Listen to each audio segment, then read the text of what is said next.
Assalamualaikum warahmatullahi wabarakatuh. Ikhlas itu murni. Amal tanpa keikhlasan seperti jasad yang mati. Amal tanpa keikhlasan itu umpama jasad tanpa ruh, karena keikhlasan itu adalah ruhnya amal. Jika amal itu tanpa adanya keikhlasan, maka amal itu seperti jasad yang mati, tak akan kemana-mana, apalagi sampai kepada Allah.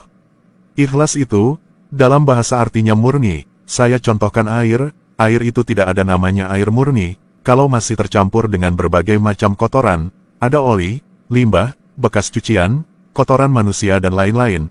Air gat yang berwarna hitam itu, tidak ada orang mengatakan itu air murni. Air dikatakan murni itu, kalau segala macam kotoran sudah tak ada, tidak setitik pun kotoran di dalam air, walau itu hal yang baik, misal kopi, teh, jamu.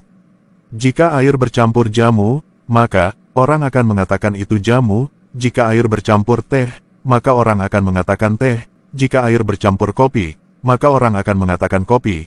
Nama air sudah berubah, karena sesuatu yang mencampurinya, padahal secara hakikat, jika sifat benda lain itu dipisahkan dari air, maka air itu akan baru dikatakan air murni. Nah, air yang murni itu, baru akan bisa dibentuk, sesuai keinginan orang yang mencampurnya. Air yang murni inilah, umpama keikhlasan itu. Jadi, keikhlasan itu seperti air bersih, yang tak tercampur dengan hal apapun. Karena keikhlasan itu, tempatnya di hati, maka keikhlasan itu, dinamakan ikhlas. Jika sudah bersih dari berbagai limbah, iri, dengki, hasad, ujub, riak, sombong, sumah, syirik.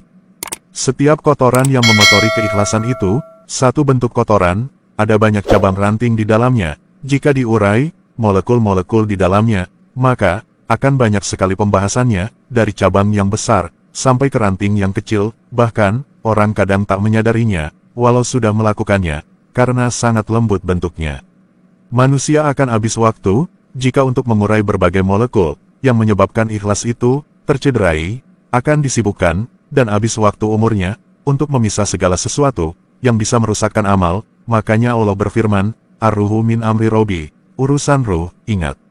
Di atas bahasannya, ikhlas adalah ruhnya amal, ruh itu urusan Allah, ruh di sini adalah ikhlas. Ikhlas dan pembersihannya hati, dari sifat tercela, yang merusak keikhlasan itu, urusan Allah, yang bisa membersihkan, adalah Allah.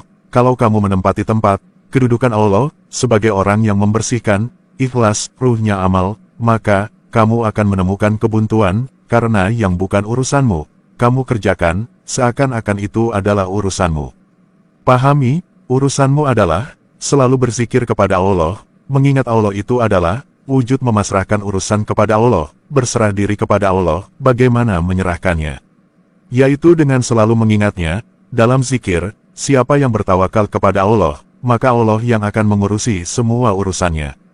Ketika kita berserah diri kepada Allah, maka, Allah akan mengurusi pembersihan segala sesuatu, yang mengotori keikhlasan kita. Bagi Allah, kalau hanya membersihkan hatimu itu, bukan hal yang berat, Allah itu mudah mengurusi alam semesta raya. Apalagi hanya hatimu yang kecil, dan remeh itu, ketika Allah mengurusi pembersihan hatimu, maka ikhlas itu akan memancar dari hatimu, karena bersih dari kotoran tercela.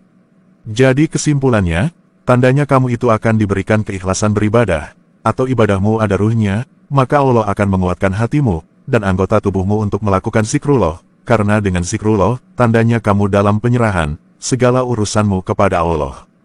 Ketika kamu istiqomah zikrullah, itulah Allah akan mengangkat derajatmu, sampai menjadi orang yang ikhlas. Tapi ketika kamu naik ke setiap derajat, maka, Allah akan mendatangkan ujian-ujian, agar kamu layak diangkat, dinaikkan ke derajat yang lebih tinggi, sampai kepada derajat ikhlas.